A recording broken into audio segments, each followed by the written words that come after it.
Tiani. From an alliance born to defend against terrorism, AES is now accused of threatening regional order. But the people of Burkina Faso call it a rare opportunity for African self-determination. No shots have been fired, but the international media has used the word warpath, the path to war. If you were a citizen of a country that had just escaped control and were asked to return to the old system, what would you do? After a series of coups from 2021 to 2023, three countries, Burkina Faso, Mali and Niger, announced their withdrawal from ECOWAS, the West African Economic Community, and formed the Sahel Alliance, AES, in early 2024. They called it an autonomous defense alliance, independent of France, the EU, or any other power. The response from ECOWAS was not slow. In February 2024, the organization announced that we did not recognize the existence of the AES and asked former member states to return to the democratization process under international supervision. The French media called this action a lesson for traitors, while the Algerian press described it as a sovereignty crisis, masked in the language of regional law. What do you think? Does a regional organization have the right to force member states to follow the old model? Or does each country have the right to rewrite its own future? But behind the diplomatic rhetoric, there is a tense battle of wits, where each side believes itself to be the guardian of order and the other a threat to the entire continent. Soon after the Sahel Alliance was announced, ECOWAS held a series of emergency meetings.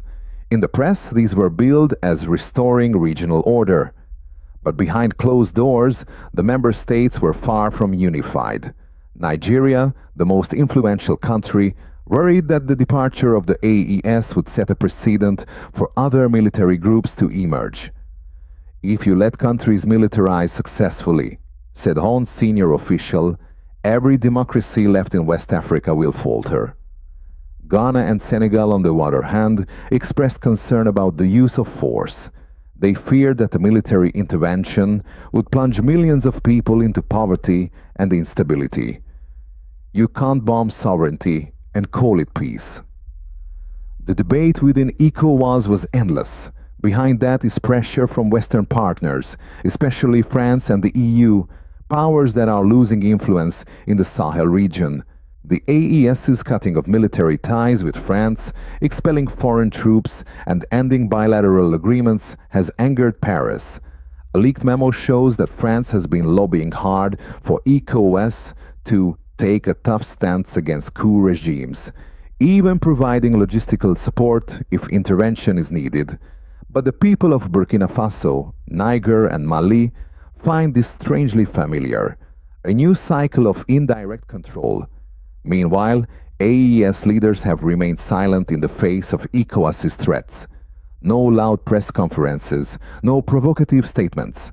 They have simply ordered increased security coordination along the border, prepared for the first joint military exercise, and reaffirmed a single message.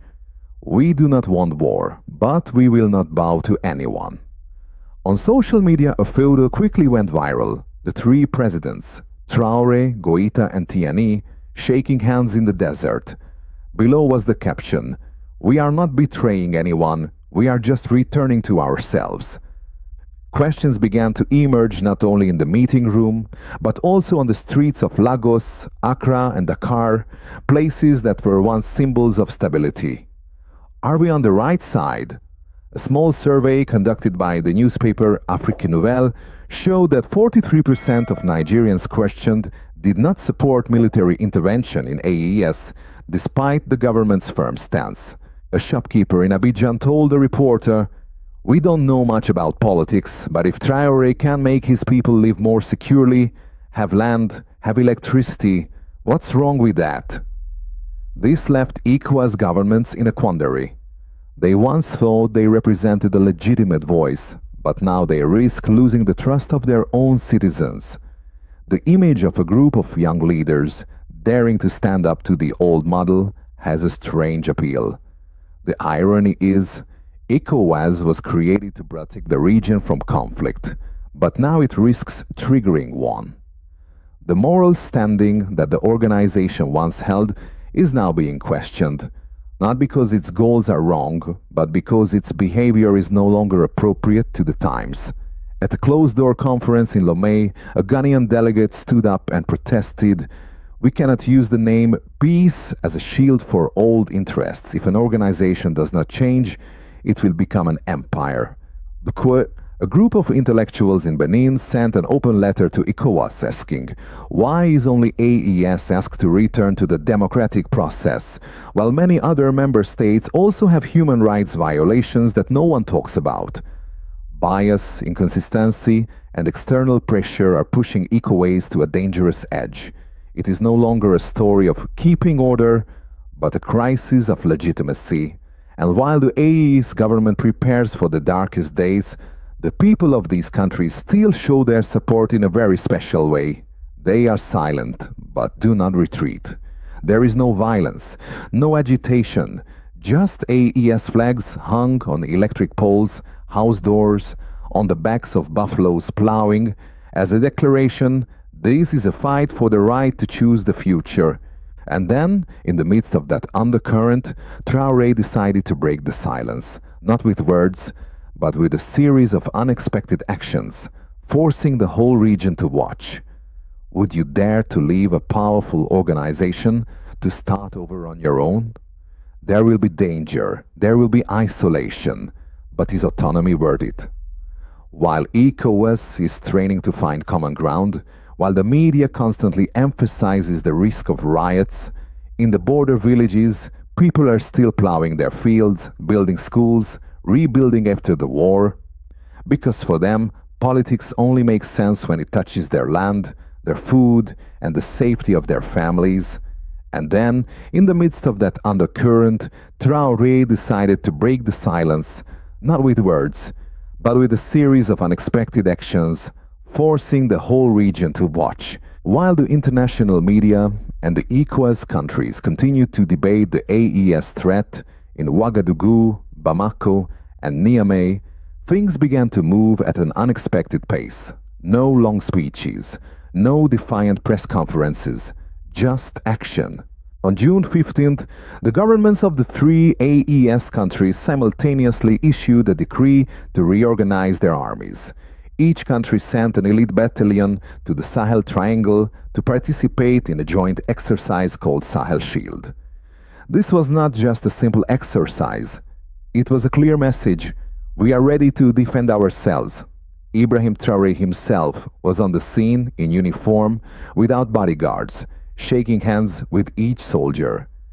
In a moment that went viral on social media, he said, "People ask why we are not afraid. I answer, because for the first time in history, we stand on this land without anyone directing us." At the same time, local governments were ordered to set up early warning systems in border areas with Nigeria and Benin, two countries that remain loyal members of ECOWAS.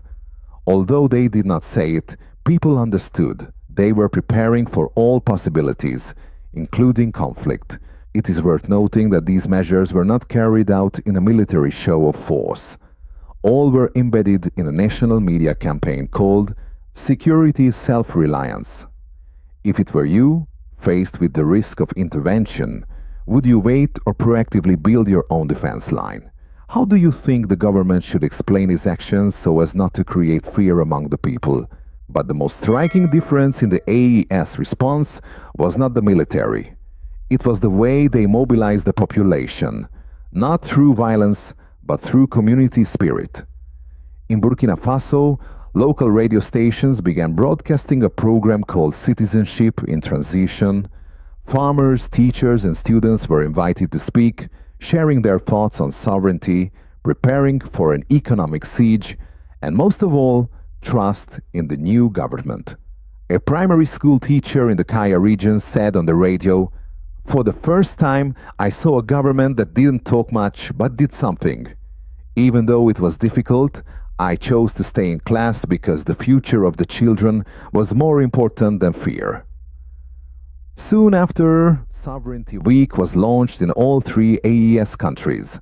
Students painted pictures of the country, young people took part in garbage cleanups, and volunteer groups organized outdoor screenings of historical films.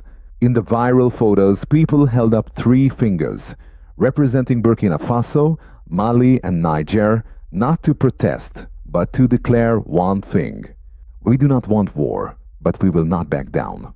In Niger, people also held outdoor prayers to ask for peace for the country. Although there was no official call from the government, churches and mosques prayed together every Friday afternoon.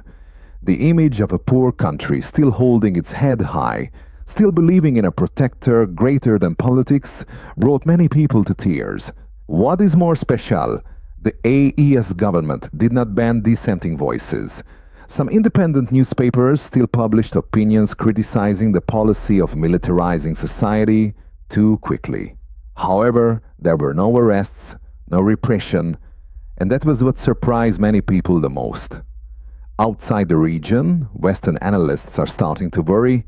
If three poor countries, once considered incompetent to govern, become models of self-reliance, it raises big questions about the whole system that France and the EU are backing. Can a government build strength by giving back trust to its people instead of controlling them? Do you think the AES model of autonomy can spread without external financial backing? But just when AES seemed to be stabilizing the domestic front, an unexpected event from the outside struck, putting everything they had built at risk of being reversed in an instant. Not wanting to allow the AES to consolidate its power, ECOWAS began to strike, not with tanks, but with diplomatic and economic measures that were more quietly devastating than any cannon. On the 2nd of July, ECOWAS announced a partial trade embargo on the three AES countries. Regional banks were ordered to stop all transfers to Burkina Faso, Mali, and Niger. Borders with Nigeria and Benin were tightened. Consignments of agricultural products, fuel, and medicine began to be held up at checkpoints. ECOWAS nominally described these as preventive measures aimed at forcing the coup regimes to return to the democratic process. But in reality, the first to be affected were not the governments, but the poor people who depended on the cross-border flow of goods. In rural Niger, a resident named Ada told a local reporter, "I used to walk to Nigeria to buy salt and soap. Now I have to pay 3 times more, and I'm not sure if I'll get any. My children are starting to get sick because of the lack of medicine." But that was just the beginning. ECOWAS, along with France and the EU, also pushed international financial institutions such as the IMF and the World Bank to stop funding AES. They cited the unstable political environment as making financial support risky. A series of water supply, agricultural development, and poverty reduction projects were put on hold indefinitely. This created a double whammy. The AES government had to manage with its own limited resources, while the population was pressured by soaring prices. Analysts describe this as a slow suicide strategy.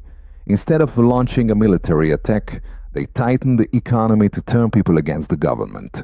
Do you think a regional organization can use its own people as a tool of coercion in the name of democracy? Would you support sanctions if the poor were the first to pay the price? But the counterattack did not stop there. When the financial strangulation strategy was not effective enough, a more daring plan began to emerge from the shadows with a clear goal: to isolate and disintegrate AES from within. When economic sanctions failed to subdue the AES, strategists from ECOWAS and its backers began to deploy a second option: an attack from within. The regional media suddenly became abuzz with anonymous articles accusing AES members of internal conflicts. Some international channels even reported that Mali is unhappy with Traoré's control of AES media, or Niger is being excluded from important policy decisions. Although these reports were unverified and quickly denied by the governments, the campaign's goal was achieved: to sow doubt within the AES people themselves, where unity is the strongest moral weapon. ECOWAS did not stop at the media, but also encouraged opposition groups in each AES country. the old political forces that had been disbanded, to return to underground activities.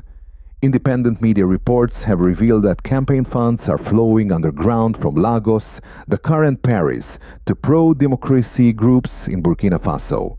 Chaos is brewing. Small protests have erupted in the capital, calling for returning power to the people. Although not large-scale, they were enough for international media to film and headline.